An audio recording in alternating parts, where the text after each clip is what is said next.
Não dá pra fugir do karma. Você pode até tentar, mas a máxima do aqui se faz, aqui se paga, essa não falha nunca. Ser craque de bola, famoso, cheio da grana, não torna você melhor do que ninguém. É o famoso daqui nada se leva. Ninguém entra no céu de Lamborghini, meu amigo. Mas muita gente tem mesmo o rei na barriga. Se acham os donos do mundo pelo dinheiro que têm, por tudo que conquistaram e pela fama que alcançaram. E é de um prazer imensurável ver esse tipo de pessoa quebrando a cara, caindo do cavalo. O Marcelo há tempo já vinha com pouquíssima moral com a torcida, tanto dos rivais quanto dos próprios torcedores do Fluminense, pela forma dele com os fãs e a sua notável falta de humildade e simpatia com quem admira o jogador pelo que ele foi, pelo que ele conquistou dentro de campo. E ver ele quebrando a cara ao ser demitido do Fluminense pela sua postura horrorosa com o treinador foi mais do que merecido, mas a causa da demissão foi muito além dessa discussão com o Mano Menezes, e tem muito mais coisa nessa história. Mas você sabe do que é que eu tô falando? Sabe quais foram os motivos dessa demissão do Marcelo de verdade? Bom, fica tranquilo que eu vou te contar tudo isso no vídeo de hoje. Mas antes, se você não é um inscrito aqui no canal, quero te fazer um pedido. Se inscreve aqui agora para apoiar o nosso trabalho e assim você recebe mais vídeos como esse. Se você não me conhece, eu sou o Rodrigo Barbosa do canal Futflix e aqui todos os dias a gente traz pra vocês as principais histórias, curiosidades e notícias de futebol pra você ficar ligado em tudo o que acontece no mundo da bola. Então não perde tempo, já se inscreve aqui agora e dá um like nesse vídeo pra dar uma moral pro Rodrigão, beleza?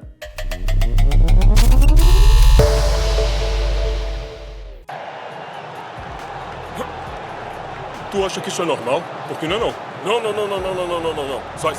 Não vai entrar. Essa discussão à beira do gramado deixou todo mundo curioso para saber o que foi que o Marcelo disse para irritar tanto o Mano Menezes, a ponto do treinador ter desistido de colocar o lateral em campo. E de acordo com a apuração do portal GE, o lateral havia dito o seguinte: tá encostando em mim para fazer média com a torcida. Obviamente, isso irritou demais o Mano Menezes. Pô, Marcelo achar que o Mano precisa colocar a mão nele pra fazer média com a torcida, aí já é demais, né? E o Mano ficou pistola da vida e falou sobre isso na coletiva. É que eu leio menos. Eu tenho anos desse negócio, eu leio menos. Chegaríamos aí inevitavelmente, então podemos chegar. Eu iria colocar o Marcelo naquela hora, mas ouvi uma coisa que não gostei e mudei de ideia. Então coloquei JK na beirada, é um jogador de força para você ter uma saída que eu não tinha acabado, né, de sair. Sempre tivemos uma saída por lá e não acho que foi porque ele entrou que o time teve nenhum tipo de problema, né? Não é fácil entrar aquela hora do jogo, você sabe disso, é um fechamento de jogo, né? Ele, aliás, não estava entrando para resolver problema nenhum, ele estava entrando para manter aquilo que a gente estava tendo. E faltava aí 2, 3 minutos para acabar o jogo, era o que a gente fez. E talvez, se esse fosse o único problema, tudo ia se resolver no vestiário. Era questão de colocar as cartas na mesa, cada um falava a sua verdade, e quem jogou bola sabe bem que esse tipo de problema se resolve com uma briga, uma gritaria e tá tudo resolvido. É só uma questão de firmar quem realmente está no topo da hierarquia. E pode acreditar, nem sempre é o treinador. Só que no caso do Marcelo e do Fluminense, esse tá longe de ser o único problema. De acordo também com a reportagem do GE, os jogadores e lideranças do Fluminense estavam fartos da postura do lateral. Os bastidores diziam que líderes do elenco do Fluminense procuraram membros da diretoria para apoiar a ideia de rescindir com o Marcelo, de mandar o cara embora. Principalmente pelo nível de comprometimento do Marcelo, que de acordo aí com os bastidores, não era dos melhores. Pois é, se ele já era visto pelos torcedores como arrogante, depois disso tudo pode piorar. Internamente no Fluminense, o cenário era de críticas ao jogador. O respeito não desapareceu. Marcelo é um vitorioso. Ainda há o reconhecimento muito grande pelo tamanho do Marcelo. Só que a postura dele no dia a dia, cara, era motivo de muitas queixas no vestiário. Muitos atletas estão do lado do Mano Menezes e o Fluminense acredita que tomou a decisão certa por ter demitido o Marcelo. E o Mano Menezes tem certeza que o grupo tá do lado dele, principalmente porque o Fluminense não aguentava mais os pequenos problemas causados pelo Marcelo, que era visto como reclamão, que nada tava bom pra ele. Inclusive foi dito que outro ponto que incomodava bastante era a ausência do lateral em jogos fora do Rio de Janeiro. O Marcelo alegava sentir dores e, por outro lado, os funcionários sentiam dificuldade de questionar essas dores do Marcelo para não parecer que eles estavam duvidando do jogador. A gota d'água foi definitivamente essa discussão com o Mano Menezes. Quem falou mais sobre esses detalhes de bastidores também foi o Rafa Marques, lá no Sport Center na ESPN. Se liga. Sim, o torcedor do Fluminense, eu tenho percebido a reação nas redes sociais,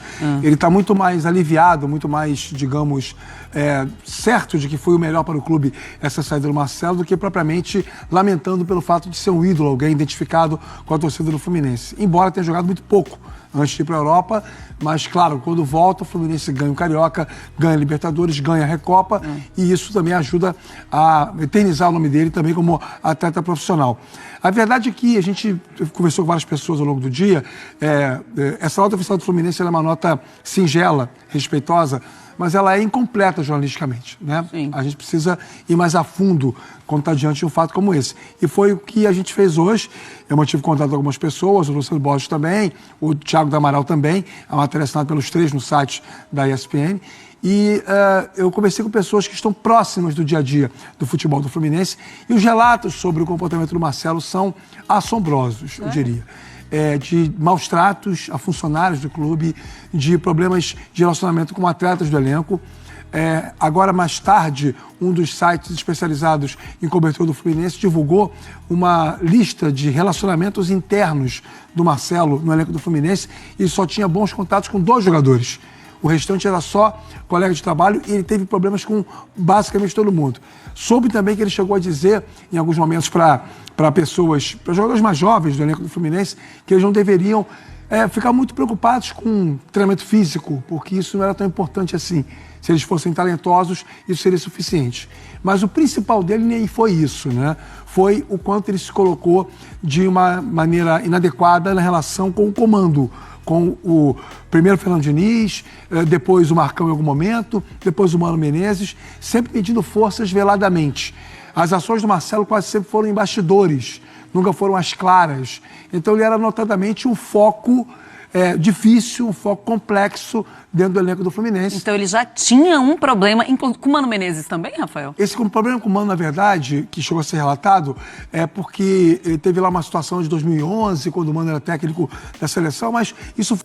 E cara, quando você tem esse nível de rejeição de um jogador, por maior que ele seja num clube, uma discussão desse tipo com o treinador, com o time na situação que tá na tabela, é óbvio que isso vai ser motivo para rescisão de contrato. O Fluminense não quer caçar problema nesse momento e tudo dá a entender que o grupo e o clube não aguentavam mais o Marcelo. E não importa que o Marcelo é gigante, irmão, ninguém é maior do que um clube, ainda mais um clube gigante como o Fluminense. Esquece, velho. Agora também, ninguém pode chegar aqui e diminuir o Marcelo como jogador. Isso não dá pra fazer. O cara é um baita de um atleta e muito talentoso, extremamente vencedor. Sem falar da carreira dele no futebol europeu, somente no Fluminense, desde 2023, ele marcou 5 gols, deu 3 assistências, foram 3 títulos conquistados, a Libertadores da América, a Recopa Sul-Americana e o Campeonato Carioca. Irmão, o cara foi vice-campeão mundial com o Fluminense. Ah, mas ele não foi protagonista, mas ele foi importante, o cara tava lá, é um vencedor, isso conta demais. Mas o que ele foi também é um baita de um mala sem alça e bem arrogante nos bastidores, né? E eu nem tô falando dos problemas dele com o elenco não. Por mais vitorioso que o Marcelo tenha sido, nada que ele fez em campo pelo Fluminense vai apagar o comportamento fora de campo com os torcedores. Vai me dizer que alguma coisa que ele fez vai marcar mais o Marcelo do que aquela cena bizarra da criança sendo impedida de chegar perto dele para tirar uma foto depois de ter ficado ali minutos implorando pela atenção do jogador. Marcelo, agora tira a foto! Marcelo, agora tira a foto! Que foi ele aqui? Marcelo, bora tirar a foto! Tô tirando já, cara. Marcelo, bora tirar a foto! Todo mundo vai lá. Tira pra lá.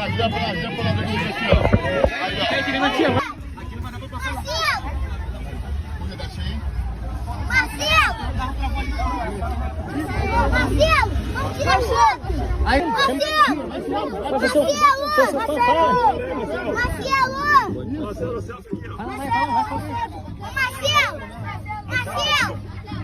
Marcelo, bora tirar foto. Vai pra cá, tá ligado? Vira pra lá. Olha pra cá, papai, olha. Manda pra minha mãe. Vai, Marcelo. Aí, Marcelo, ali é o Marcelo. Foi, Marcelo, obrigado. E aqui, cá entre nós, sinceramente, achei foi pouco que o Marcelo foi demitido. Ele sai queimado como os torcedores do Fluminense, que não vão sentir saudades do lateral, que já não vinha rendendo tanto assim nessa temporada, e também com os rivais macetando a imagem dele de uma forma que ele mereceu. Vamos falar da marra do Marcelo de novo, né? Que virou um marrentinho arrogante, que hoje tem muito mais marra do que futebol, inclusive. Porque no Fluminense, o Marcelo, pra mim, nunca fez nada. Fez no Real Madrid. E aí tem um bando de baba-ovo pelo que ele fez no Real. No Fluminense ele foi embora sem ganhar nada. Quando voltou, ganhou a Libertadores, só que tá longe de ser o protagonista na Libertadores. Quem foi protagonista na Libertadores? Cano, Arias, Nino, André, Fábio, não o Marcelo. O Marcelo, no Fluminense, ele nem deveria ser ídolo, porque ele nunca fez nada. Aí agora ele tá um cara arrogante, um cara que merece ser exposto. E eu gosto disso, porque olha o que ele fez com o Mano. Ele falou, não encosta em mim, você tá querendo fazer média com a torcida, nem fala comigo. E aí o Mano foi muito bem. Empurrar o Marcelo e falar, quem manda aqui sou eu, até porque no Fluminense, deve ter passado isso pela cabeça do Mano, você não fez foi nada. E aí, quando eu falei do Marcelo a primeira vez, quando ele brigou com aquele torcedor que botou a mão no ombro dele, ele falou, não me toca, muito baba-ovo criticou. Mas eu sei a marra que o Marcelo é nos bastidores. É essa marra aí, que de novo ele mostrou com o Mano e hoje tem muita marrinha e nada, pouquíssimo futebol. O futebol dele tá no passado, lá no Real Madrid. Até na seleção brasileira nunca ganhou nada, só no Real.